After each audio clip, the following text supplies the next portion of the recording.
Hey guys, Xaryu here, and today I am on the Method YouTube channel. This is the first video I've done, well, second video I've done for Method, first commentary I've done for Method, and I want to teach you guys today how to get better at RBGs if you're an Arcane Mage. I want to go over talents, honor talents, general strategy for like a team fight, something like that, just so you guys, if you're going to an RBG as an Arcane Mage, know what to actually bring to the table. But I just want to quickly introduce myself. I'm Xaryu. Like I said, I stream over on Twitch TV, and I upload every single day onto my YouTube channel with different guides like this, different commentaries about 3v3 arena, RBGs, any type of PvP, etc.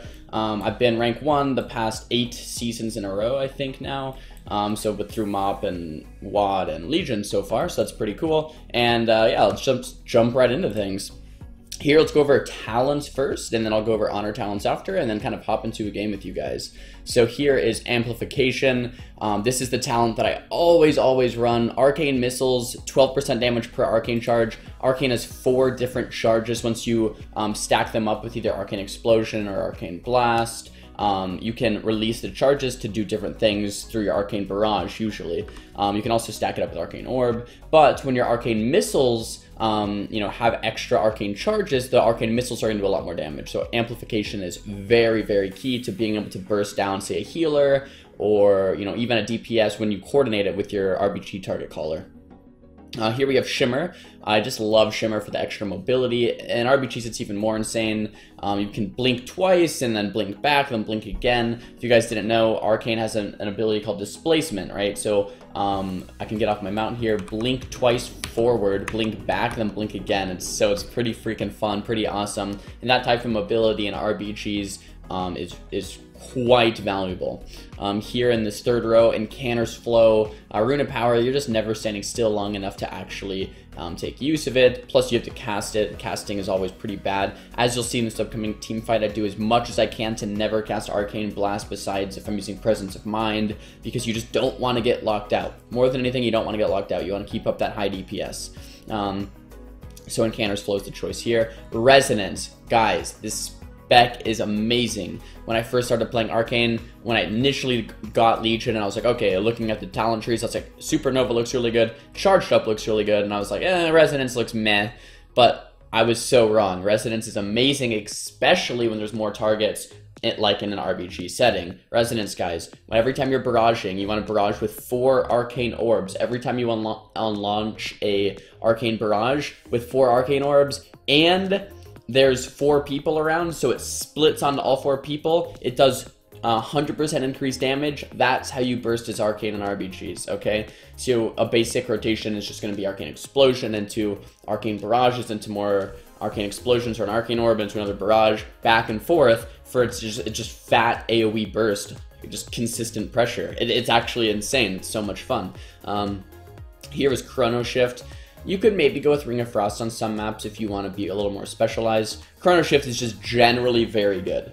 Alright, you're going to unleash an Arcane Barrage. It's going to slow all the enemies it hits and increase your movement speed. So it's insanely good for kiting. It's insanely good for team fighting. It's insanely good just for, you know, keeping your enemies pinned down and making it so you can kite and not die as easily.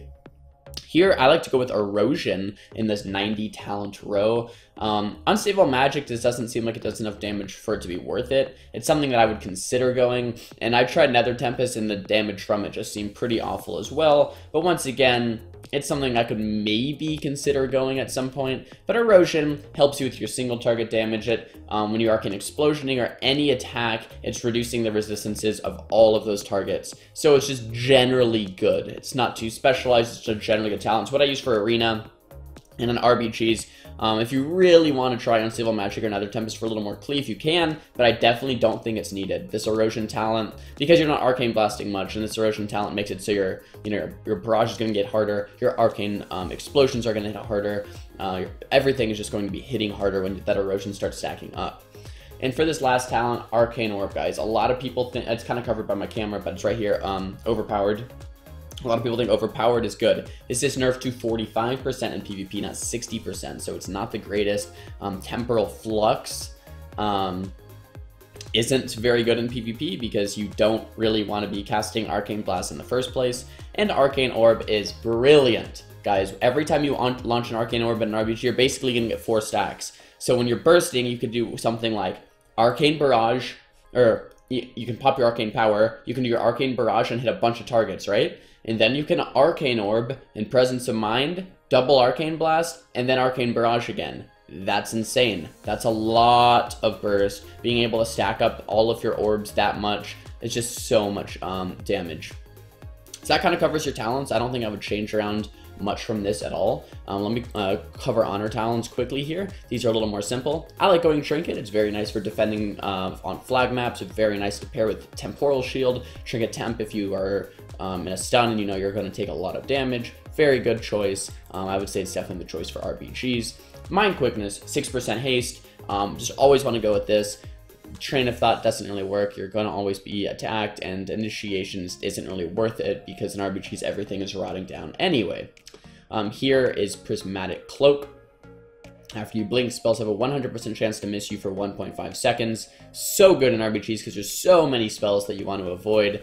Makes you immune to probably more than one thing every time you do it, so it's just so good. I would never go these two, unless it was a very melee heavy team maybe, but Prismatic Cloak, always really nice choice in RPGs. Temp Shield here, guys.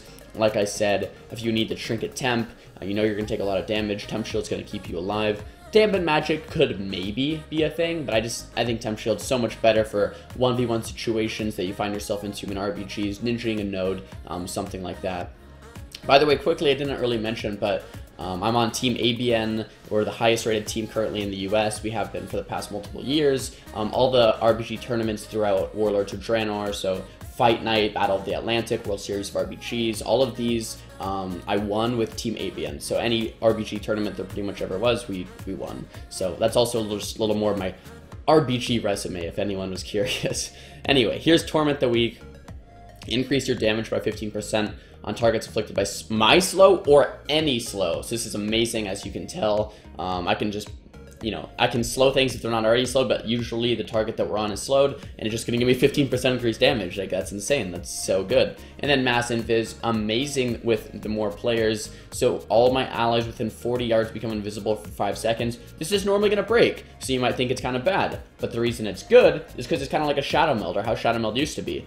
If you invis the entire team for a second, everyone fades out for a second, you have to retarget them, and then they fade back up, even, once they have dots on them. That's really good for an entire team to drop targets and just kind of lose sight of them for a second. Also, you can do cool stuff with it.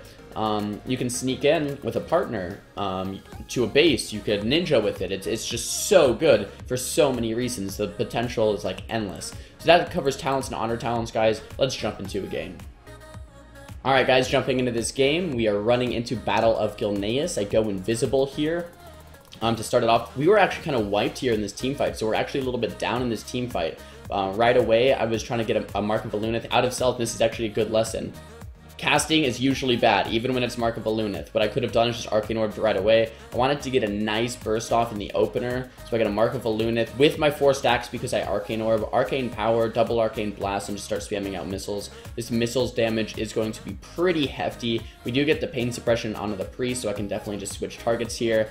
Here I'm going to Arcane Barrage, get my stacks back down to 0, and then keep Arcane Explosioning to try to get my stacks back up to 4, as you can see here. And then when I find a stacked target again, boom, Arcane Barrage again, Arcane Missiles again onto that target. So you pretty much, it's a constant cycle of switching between your Arcane Barrage to, in a stacked group of people, and your Arcane Missiles when you're at 4 stacks, and then just Arcane Explosioning or Arcane Orbing to get these stacks back. So that's kind of how the team fight is going to go, guys. Your Arcane Explosion to get up stacks, your Arcane Barrage to lose stacks, your Arcane Orbing, Arcane Explosion to get stacks again, your Arcane Missiling when you're at full stacks, and then you Arcane Barrage to release your stacks again. So you pretty much do this back and forth, pretty much all of the time. I'm eating here. We wiped them pretty easily in that team fight. Okay, here we are, guys, in another team fight.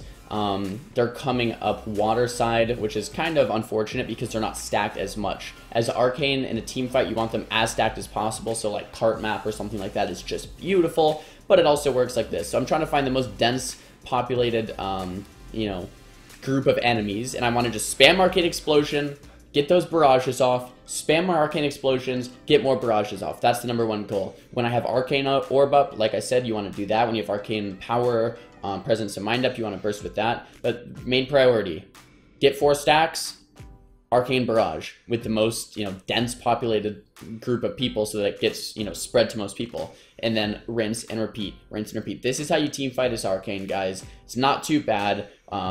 In the second team fight again, we're gonna wipe them pretty quickly. So there it is. Those talents, honor talents, pretty much everything you need to know. Like I said, guys, I upload daily to my YouTube channel and talk about a bunch of different tricks and tips and stuff like that for all things Frost Mage, Arcane Mage, and I play a little bit of Shadow Priest as well. So if you'd like to go follow me over there, I will be down below in the comments when I see this video goes live. So if you guys have any other questions, please let me know.